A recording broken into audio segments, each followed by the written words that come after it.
Y'all, this is Certified Master Herbalist Derek Silman. I'm also a gardener, and welcome to class number 2 of the DL Natural 4 class course talking about gardening and also talking about mushrooms. The first class I talked about the different containers and the different soil. You can use small containers that'll be this size, or you can go in bigger buckets or larger type of containers.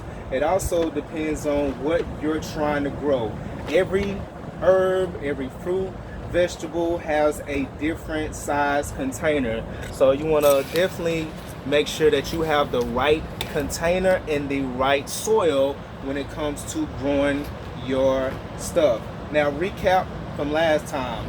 When I was talking about the different soils, I gave an illustration on like with pineapples. Anything that has that's a cactus, it has to use a cactus type of soil. Even when it comes to citrus trees and fruits and like lemons and limes, they have to use a certain type of soil. A lot of times the all-purpose soil can work, but if you want maximum growth, you want your stuff to fruit real well, you want to use the right type of soil for the right type of bucket. Now, if you're on a budget, you can get some potting soil and things of that sort. So a lot of people that's on a budget, they just go to Home Depot, Lowe's, and just get your regular potting soil. Also, last time I talked about make sure that if you're gonna do something with buckets, that you drill in some drain holes, because you do not want the water to overflow, because it's gonna cause two things. It's gonna cause fungus gnats and they're gonna cause mosquitoes. And you don't want to go out there and try to water your plants and you get hit with a ton of mosquitoes.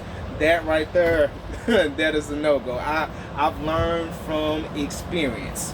And so with that being said, we also talked about bug control. We talked about like the different bugs that will come around, and I showed an illustration on when you gotta watch out for certain stuff. Like you have these white flies that'll be on there, that'll be like the little white bugs that you see on the top of the leaves. Then you also have the infamous aphids. The aphids are like the number one thing that will terminate and have your plant going to plant heaven. So you got to make sure that you kill a lot of those ants that are around there, because those ants are the vehicle for those aphids. I had to literally depart from my habanero plant.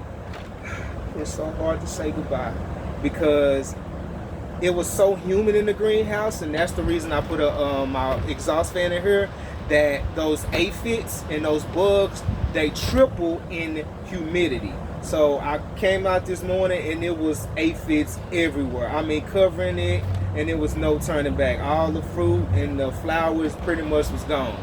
But luckily for me, I got spare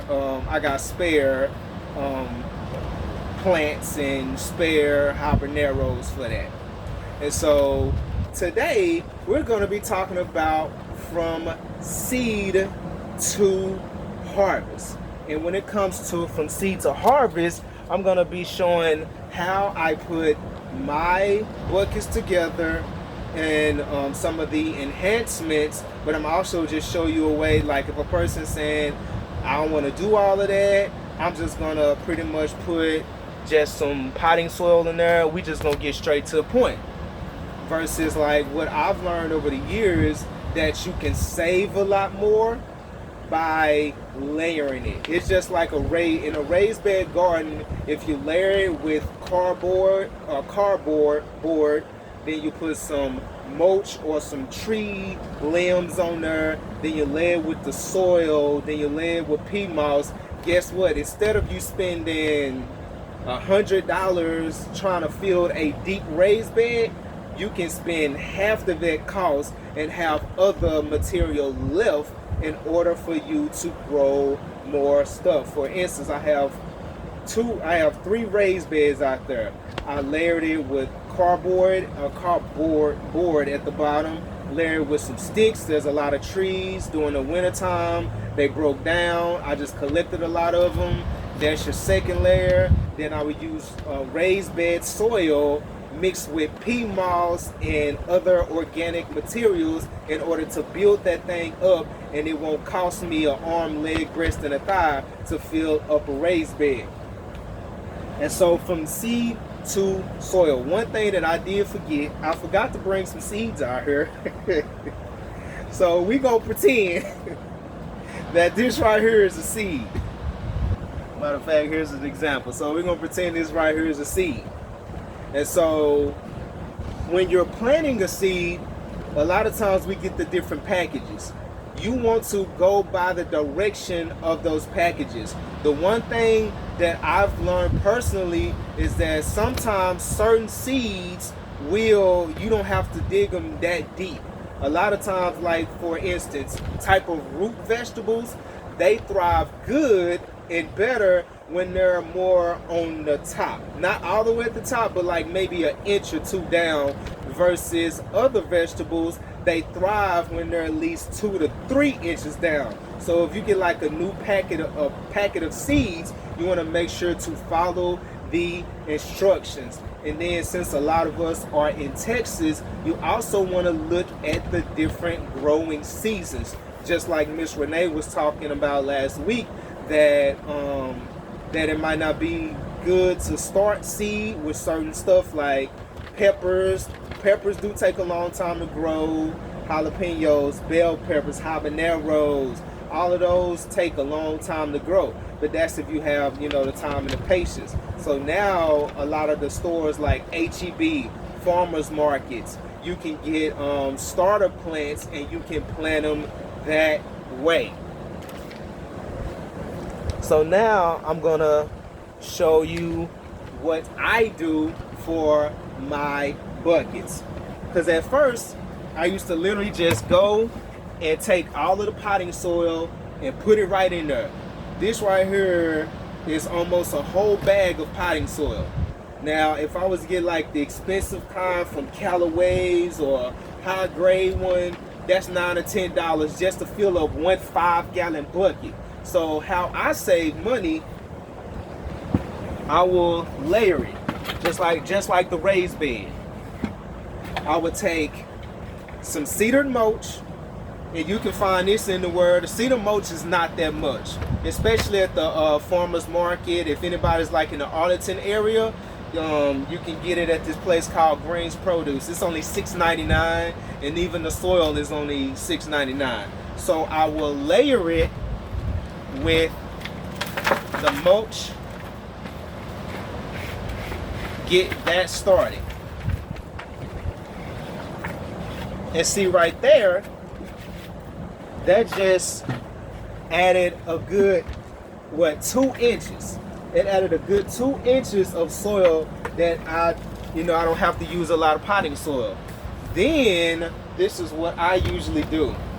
To enhance it a little bit more, I would add peat moss. And see, peat moss is like this soft clay type of stuff that you add to there. Then you give it a good layering of your soil. And so before you fill it all the way to the top, in order to get your plants thriving right off the bat, I like to add something called earthworm castings. You can add that into your soil to enhance your soil. Because sometimes the store-bought soil might not be that great when it comes to nutrients, nitrogen, all of that good stuff that your plants need to thrive. So you want to add a little bit of that earthworm castings, and I also add it's called bone meal. It's like giving your plants some calcium tablets or something like that, and all of this is natural. So you want to add a little bit of that.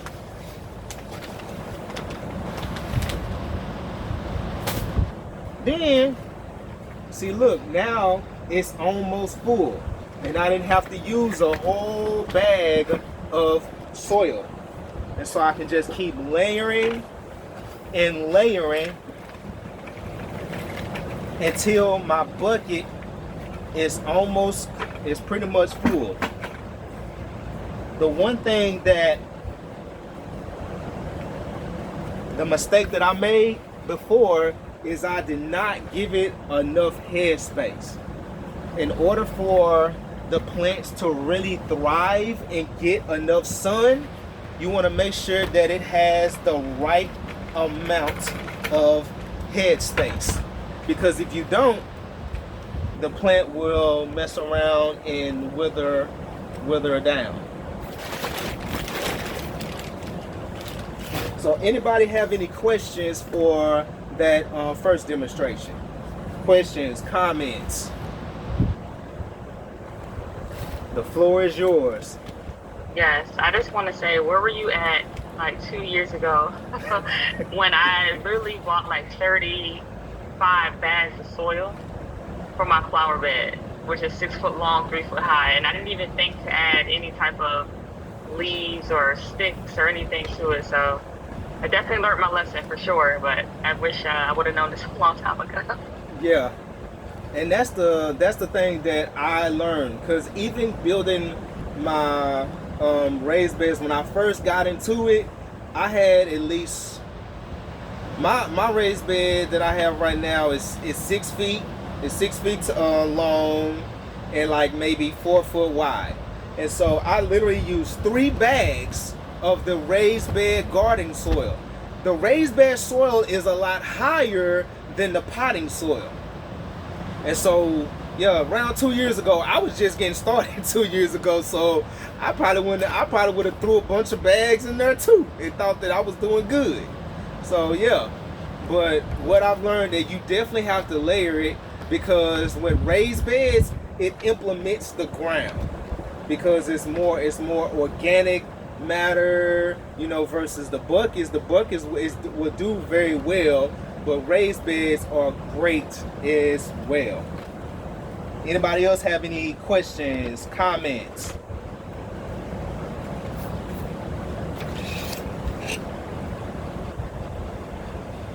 No questions or comments here. You're doing quite well explaining everything in thoroughness. I appreciate it. Gotcha. Here's another thing, moving on. Compost. One thing, if you want to grow organically, you definitely want to create a compost bin. A compost bin, you can use some old potting soil, you can use your food scraps, banana peels, if you choose, you could throw all of that stuff in the compost, because that right there is going to be your natural fertilizer. That's going to be the one thing that's going to help your fruits and vegetables grow organically. In my backyard, I have a compost bin. Every time I juice, or if I'm cooking something, or even my mushroom blocks, I take those blocks and I break it down into the compost bin. And it takes about a month or two, and then all you got to do is keep watering it, and then you can have your own compost bin. I'm trying to think of a quick example. So we're going to imagine this right here. You can take a bucket as a compost bin. So you can take a bucket with a lid on top. Now, if you're in an apartment complex, I don't know if this might not be too good, because with compost, it's like manure and stuff like that. It will attract flies. And so that's why you definitely got to have a lid on there, but compost is very good. So if I have like some leftover potting soil and I say, you know what, I want to make a compost bin, just throw a little bit of the soil in there and throw all of my food scraps, throw anything that's organic into this compost bin, and then I water it. You can use eggshells. If you cook eggs a lot, you can take the eggshells and crack up, you crack the shells inside of there, and then just keep on watering it. Then you can add leaves, you can add tree stem, little small branches, until it all breaks down into this. This right here is my compost. All of this, these are actually little mushrooms growing. So all of this is organic matter. And with this organic matter, for me, you can add this to the top and mix it into your soil. So for people that saying, I don't want to spend a lot of money on expensive fertilizers and things of that sort, you can take your compost and just mix it all in well. Then there you go. That'll be something like your topsoil. They also have different topsoils that a lot of companies sell as well. So that's how you build up your layer. Now the bugs decide they want to start coming after me because I'm talking about it. And so that's how you do that.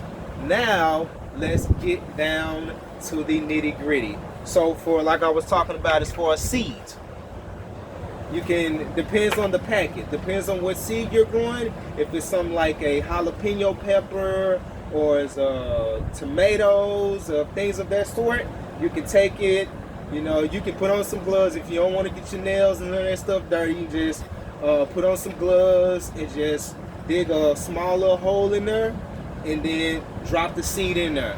And then make sure that you water it.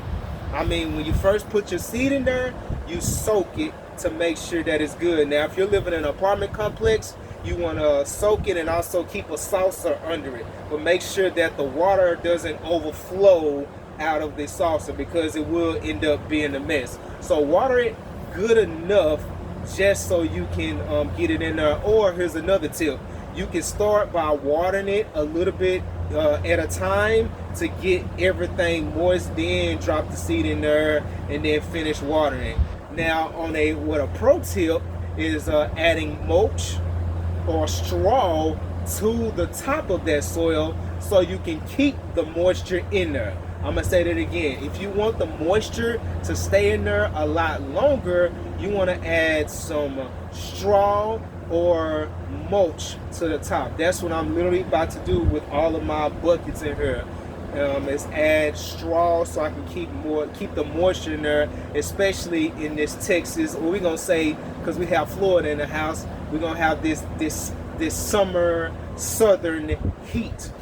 So you definitely want to make sure that your plants stay cool during this time, because if you're not, you're gonna come back the next day and you'll be like, what happened to my plant? The plant got overheated, because the plants get overheated as well. So now we're gonna go to, since I have my bucket already layered, we're gonna go to transplants. So we're in the time of the season where, you know, you might find, like this one right here is a jalapeno plant. You might find a lot of these at different grocery stores. You might see them at farmers markets. You might be able to see them at different farms. But a lot of times, the mistake that I made, I just threw it in there. I just threw it in there, balled up, and didn't know what to do, and was wondering why my plant went into something called plant shock. A lot of times that when we see that, we think that the plant is dead, but no, it's not. It needs time. I mean, it needs time for the roots to adjust to the new environment. I'm gonna say that again. It's just like in life. You got to adjust to your new environment. So that's the same thing with plants. When you transferring a starter plant to a raised bed or to a bucket, you want to kind of manipulate the roots a little bit more. You want to be able to break them all up, not just sit them in there. I've seen so many videos where people, when I first got started, I thought that I could just sit it in there just like everybody else. And then when I started getting into gardening a lot more, I seen some other videos where people was like, you gotta take it out of there. You gotta you gotta gently break up all of that old soil that's on that plant, because this is what it grew in. This is what got it started. So now you're taking it to a new environment. So this is how I do it. At first, I would literally just stick the whole plant in there. Matter of fact, let me do it this way. Yeah, it's a better way.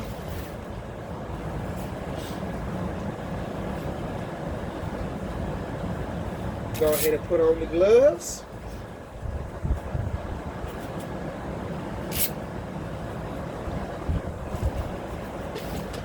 So some people would just throw it in there, but I have something called a root stimulator. They have this in like a granulated form, and they also have this in liquid form. You could take a root stimulator like this and set the roots inside of like a mason jar or something like that. Encourage the roots to grow, then pot it. But then this is an easier way. Or you can get the granulates. So you pretty much make the hole. And one of the best ways to do is to set this in here and make sure that it's deep enough to where it's supposed to be. So just like this. So I need to dig the hole a little bit more because it already took the shape and the size of the cup. So you want to be able to do it like that. So now that it's the size where it needs to be. Now this is the part where a lot of people get afraid. This is where you have to be very, very careful.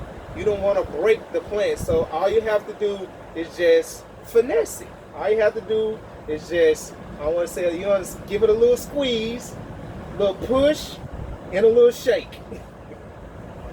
Squeeze, push, and shake, and just gently remove the starter plant from there. And here is the main thing. You want to break up that old soil. You want to break it up some.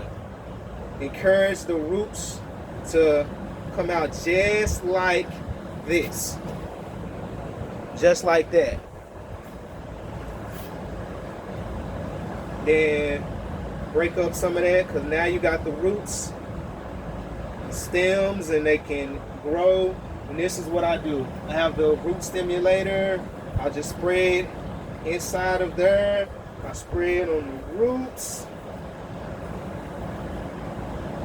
And then I put the plant inside there, and then I hold one side, and then I start to cover up. And once you cover it up, you water. Because now the plant is in a new environment, so it has to get used to this new environment. So you definitely want to go ahead and water. Water it real good and set it in a sunny spot. If you're in an apartment complex, set it outside. Make sure that it's getting enough sun so the roots can now connect with all of the rest of the soil. And once you do that, you have successfully planted or repotted your plant. Any questions, comments? Let me set this to the side. Any questions, comments? I can definitely relate because I was one of the ones that would, when I have a starter plant, I just take it right out the bucket and stick it right in the new soil, thinking that, hey, they're going to break up on their own and cover it up. Be looking real pretty, like, yeah, I'm ready. No, it's not. Every single one died on me. So now I understand what happened. Now we know. Yeah, that's it. And see, that's one of the things that I learned from experience is that you have to break up the soil, break up the old stuff, and make sure that you set it good in its new environment, or it will die because it's foreign to them. It's still locked up in that same area. And then sometimes that plant shock, it will have it low until, well, maybe 5 to 7 days later, or sometimes sooner, it will realize I'm in a new environment. And then by the time you thought your plant was dead, but it's just trying to adjust to a new environment. So those are one of the ways to transfer the plant to the garden. Now, let's go with the nitty gritty. See, we're moving pretty quickly today. We're going with The most important thing is the maintenance. The most important thing is the maintenance when it comes to after you done sowed your seed, after you done transfer your starter plant, you got to maintain your plant each and every single day. A lot of times farmers and gardeners, you will hear the term surveying the garden. And it's also relaxed. If you had a stressful day, you go out to your garden, you start to see a lot of your plants flourishing, and then you go out there and just like with me having a greenhouse, this is like my sanctuary to come in here and chill, relax, meditate, pray, look at different stuff. And also when you look at plants, it's just like looking at life. You're taking care of something, just like Narelle said last week. With planting and gardening, it is just like a relationship. You got to take care of it. And so here is the maintenance. We're going to be talking about like pruning, because different plants, for example, let me see if I can, I'm gonna grab this tomato plant for example.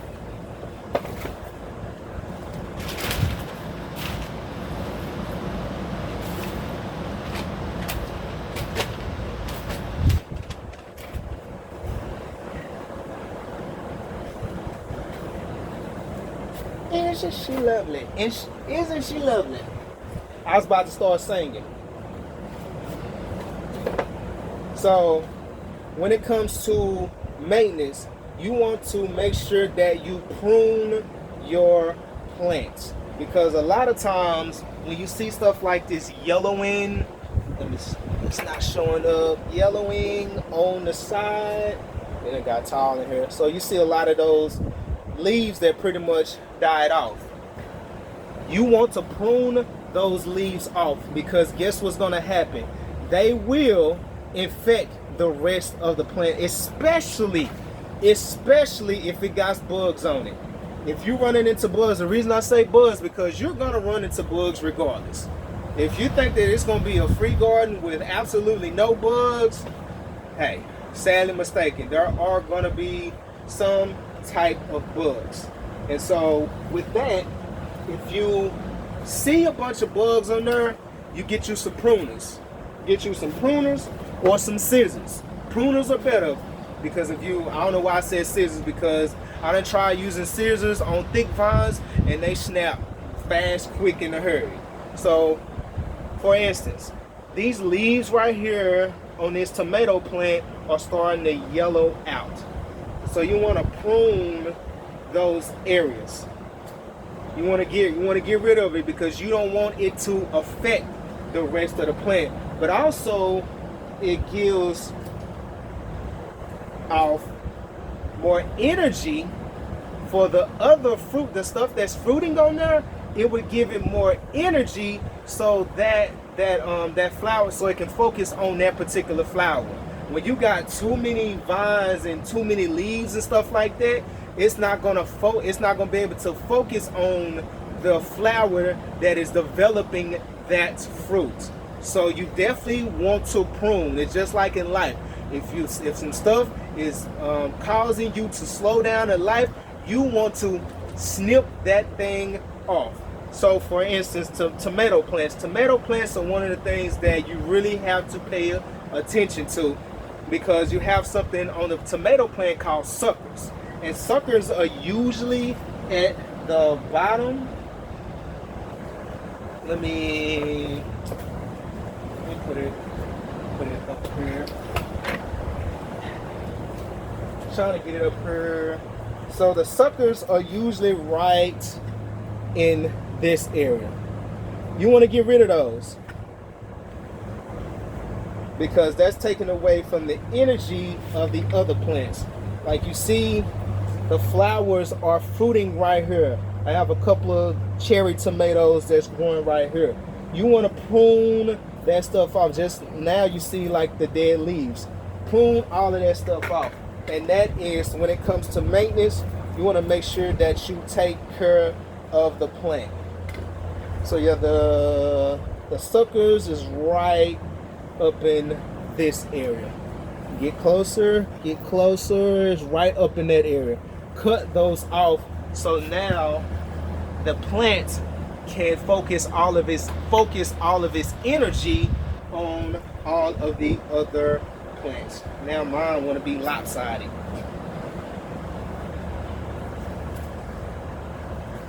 Anybody have any questions, comments about pruning? Sorry. Are there any do's and don'ts when it comes to pruning? Like, can you cut too far or not cut enough? Is there a particular area when you're pruning that you should avoid? Stay away from the main vine. You definitely want to stay away from the main vine. If you kind of look through there, the main vine, like for the tomato, this one right here, not vine but the stem, is the biggest one. If you kind of like follow it and look through it, you see that it has a lot of fruit. So that's the one that you want to stay away from. Because if you end up cutting that by accident, you might end up killing the rest of the fruit that was already growing. So you definitely want to make sure when it comes to pruning that you are pruning carefully. And when it comes to the tomato plant, you want to just prune the suckers that's on the side of the vine or the stem. The same thing with watermelon. If you don't want your watermelon vines to be 10 feet long, you want to start pruning those early when they started getting low. When they start getting long. So that's when it comes to a lot of pruning. Cucumbers, all of the vine plants, you want to make sure that you prune those, because if it's dead leaves on there, if it's too long, you want to make sure that the energy is going directly to those flowers that it is fruiting from. I actually need to do a lot of pruning on this. So yeah, make sure not to cut the main vine, because that's one of the mistakes that I've made. There's been times where I seen a dead leaf on there and I was like, oh, let me cut that, and I end up snipping the main stem, and I was like, oh no. And then when I look up, it has tomatoes on there or peppers on there. So you definitely want to make sure to stay away from that main vine. And this is when it comes to maintenance.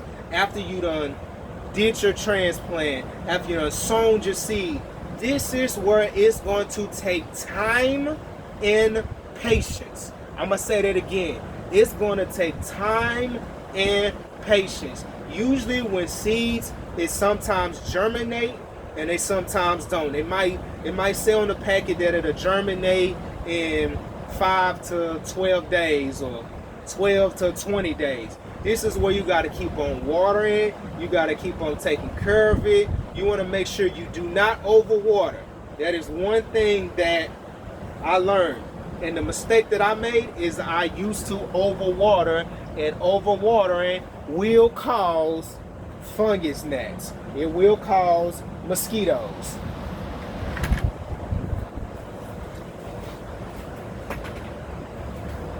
And now if you want to get like more of a professional level as far as like making sure you don't overwater, you can get one of these moisture gauges. You can get one of these from Amazon. I got mine from Callaway. You might be able to find it at Walmart, maybe Home Depot. So this is an easy way of doing it. If you don't know that, if you say, you know what, I watered this morning, but it was hot all day, and do I need to water again?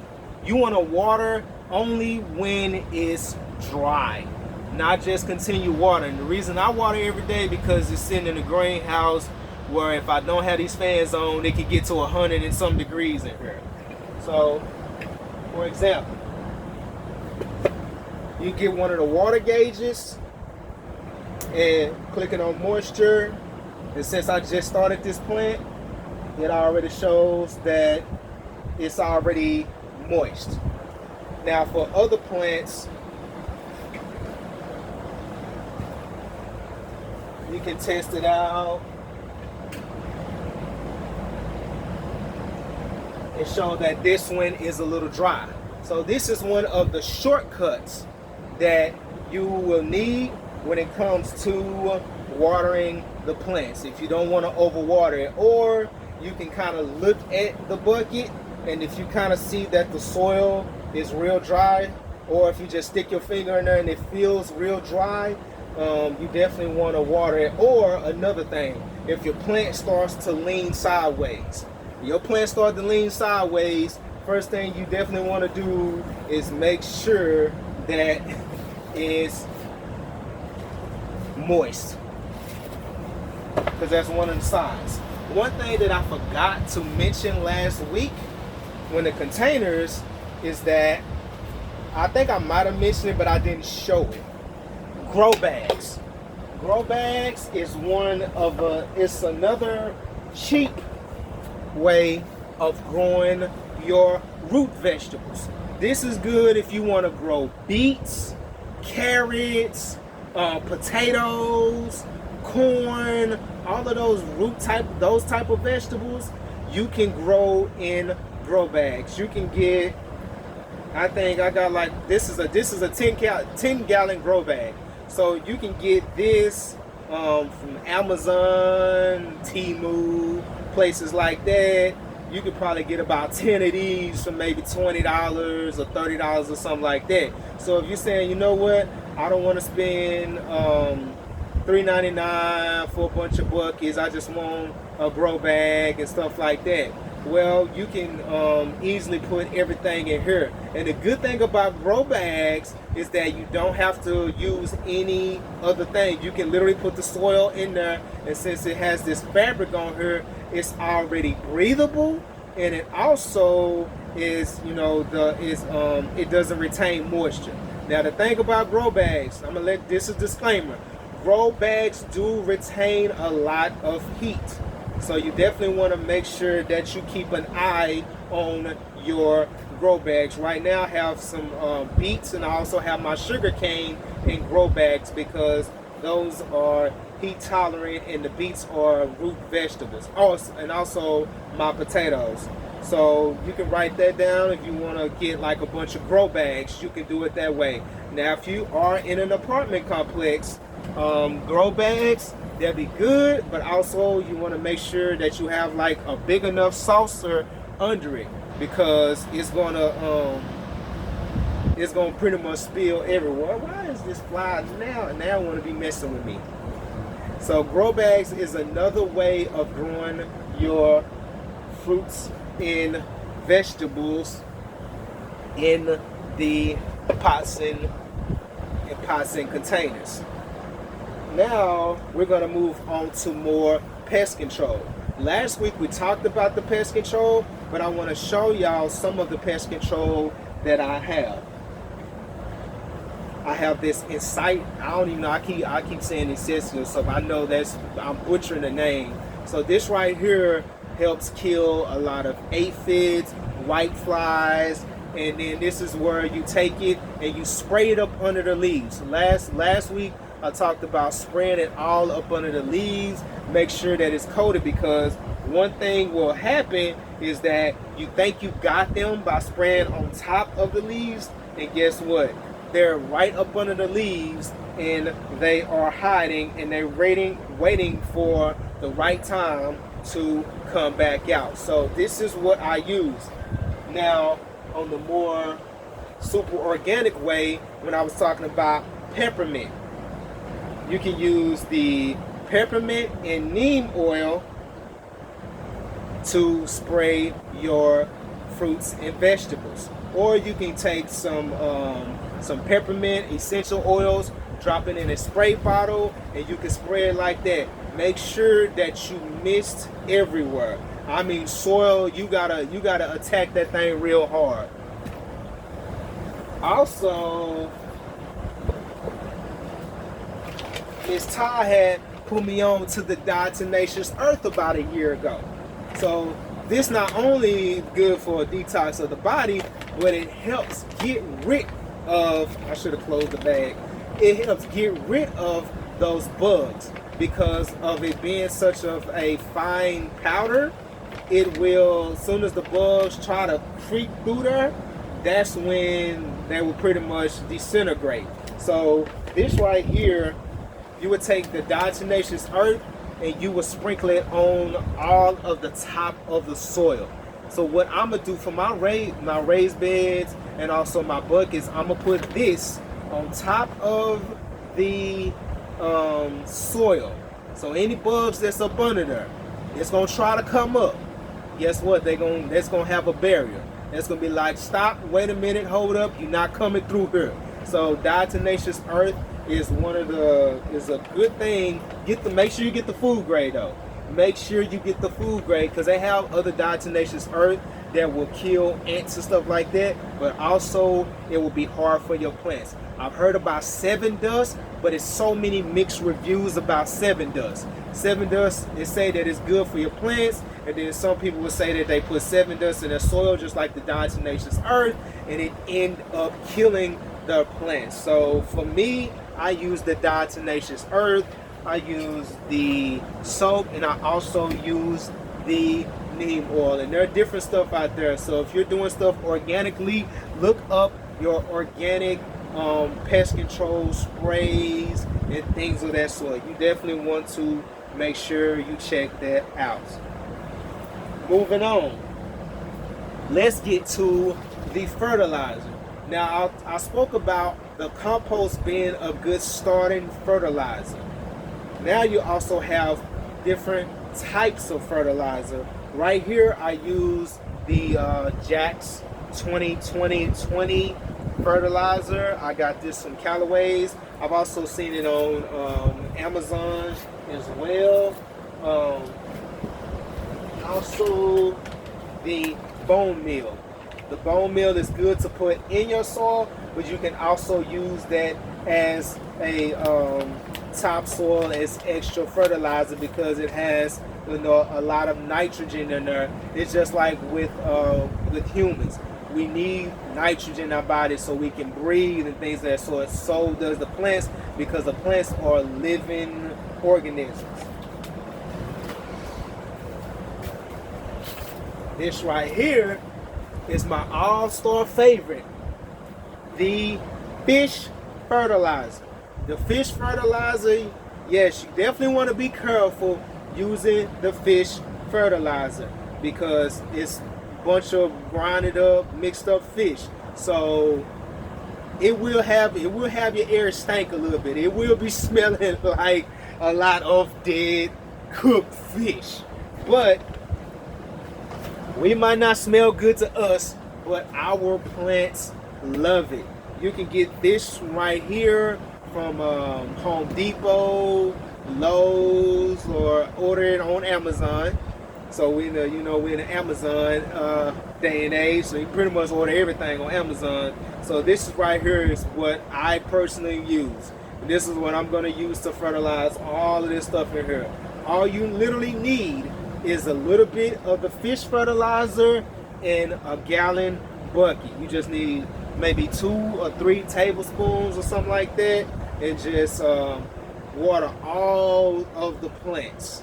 And then that will be your nitrogen. Like for instance, when your leaves start to turn yellow, they might need some nitrogen. Or if they start to look a certain way, or they got a lot of holes in them, that's when you have to look for bugs and things of that sort. So when it comes to the maintenance, you want to be able to look at what's going on. And so that's when you get out there and you study, you pull the leaves back, you make sure that everything is good. Because also those bugs, they like to hide in the soil. They hide up under the leaves, and you also got to watch out for those ants because they will try to attack your plants as well. Any questions, comments on what fertilizers that you need to use?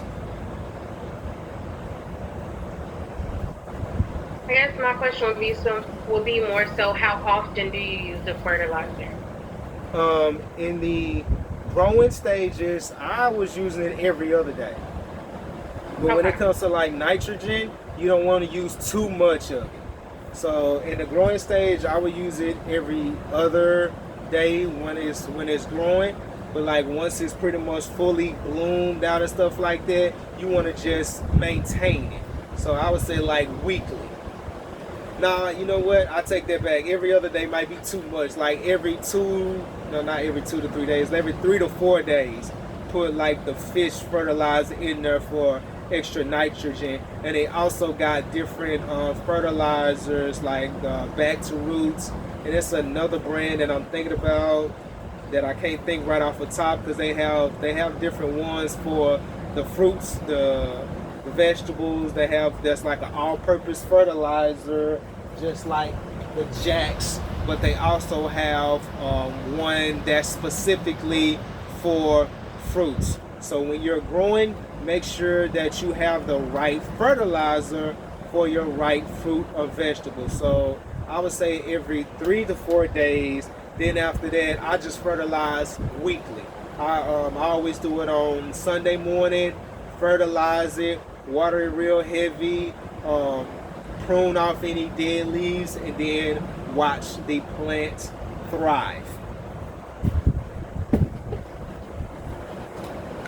Any questions, comments?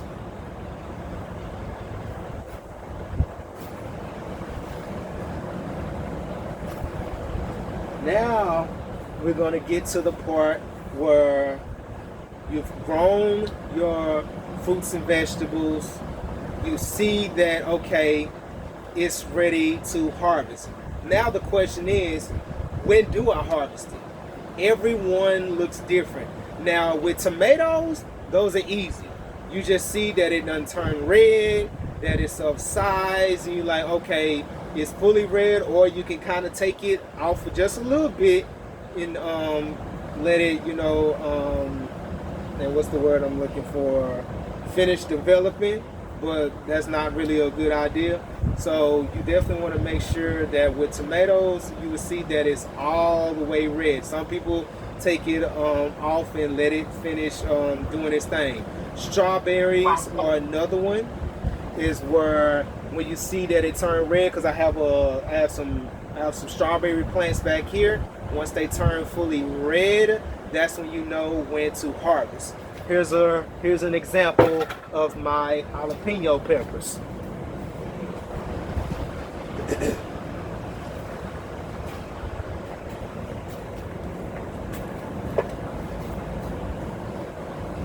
Isn't she lovely? So jalapenos, they are ready to go. And this is what I was talking about as far as like the energy. A lot of times you might see little stems on there that's not good. And see, I pruned mine back a lot. So I had a lot of extra stuff that was growing on here and I pulled it. Another thing, when it comes to containers, you might get little weeds in there. You want to dig that stuff out. You don't want nothing to interfere with the growth of your plant, especially when it comes to raised beds. You'll see like for instance, this don't need to be in there, so toss that out. So now you see that this jalapeno is ready to go. So you take your pruners, and this is the most important thing. You want to make sure you do not cut the main stem. So you want to be able to carefully go in between there, pull some leaves back, and just snip it. There you go. Good old jalapeno. And also, you can see when it's ready, like with the jalapenos, it's going to be like a bright green. Now, I kind of left mine on there a little too long. When it starts to turn white or yellow and stuff like that, for example, cucumbers. When my cucumbers had started to turn a different color, that means I left it on there a little too long. That means it matured a lot longer than it was supposed to do. So when it comes to the harvest, that's when you just start clipping stuff off. Because you definitely don't want to give it a chance for any bugs to come on there or anything else to happen to your harvest. And that's when it comes to maintaining your plant. So now that I clipped all of those off, guess what? It's gonna, these flowers that are growing right here, the energy is gonna go to those flowers. And then for the other ones that are fruiting, let me lean this up a little bit. Matter of fact, we're gonna go like this. For the other ones that are growing like here, it's going to give more energy to here. It's going to give more energy to this area. So once you see, for example, your jalapeno growing and it's already ready to go, don't keep it on there for a long time. Go ahead and harvest so you can get more energy. So more energy can go to the rest of the plants, and then you will be able to get more of a harvest. Because once they get started and you take care of them, they will continue to grow.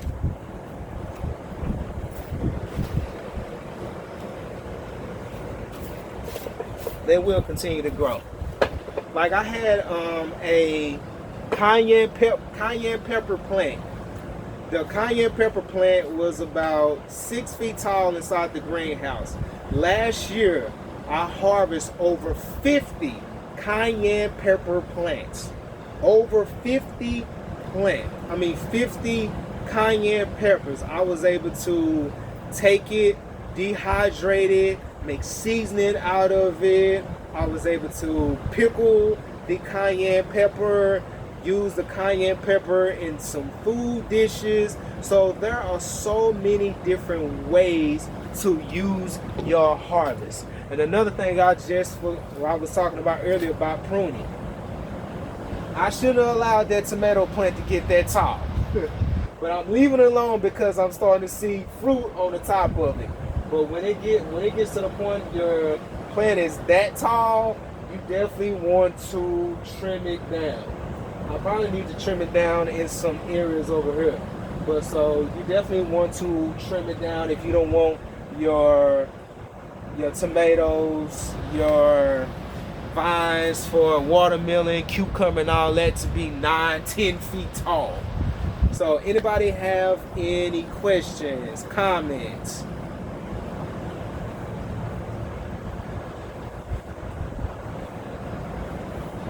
Okay, we about to do a quick Q&A. We're gonna see if everybody paying attention.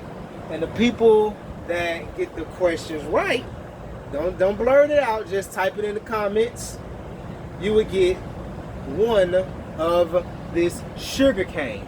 You can take this sugar cane, put it in a bucket or a grow bag, and you can grow your own sugar cane. I just started mine today.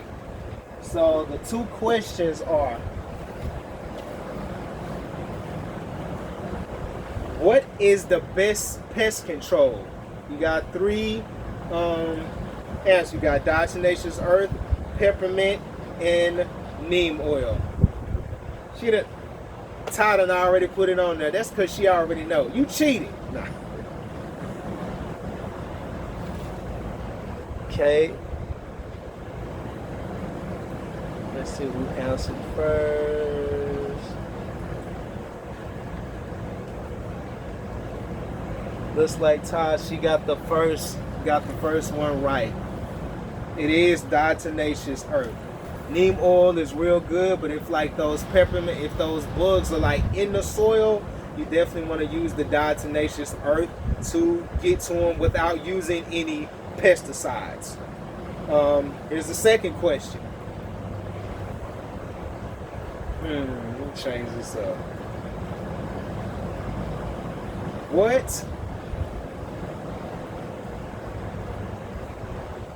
I appreciate you, Tina, for tuning in. What is the best thing to give your plants nitrogen? You got three things. You got the Jack's fertilizer, you got the bone meal, or the fish fertilizer. What is the best thing that give your plant the best nitrogen fast?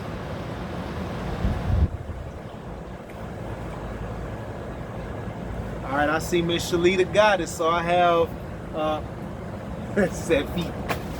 So I got 2.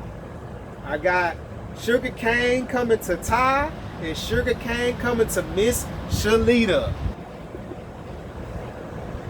So if we don't have any more questions or comments, I just thank everyone for tuning in for class number 2 of the DL Naturals 4-class growing course. The next class will be over hydroponics. So if you're in an environment where you're saying you live in an HOA, you live in an area where you cannot put any type of garden or flowers or anything besides flowers in the front yard or the backyard, or you live in an apartment complex, we're going to talk about hydroponics. And it's the same exact concept of planting in buckets and the raised beds and in ground, but it's dealing with water. So you definitely want to tune in on next week for that class. That is going to be a fun one. That's going to be indoors, so I'll be in the AC this time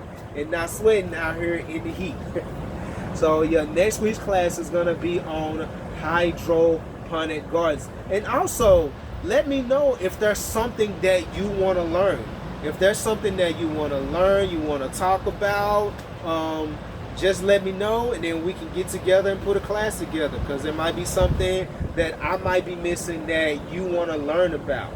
So we can go ahead and put that class together, because it's all about community. It's all about us coming together, helping each other out, and once we do that, we will also help out the world, so we can sip to heal, and we can help each other grow to be a better person and live together and prosper. So this is Derek Silman, Certified Master Herbalist and Gardener. Y'all have a blessed and wonderful night.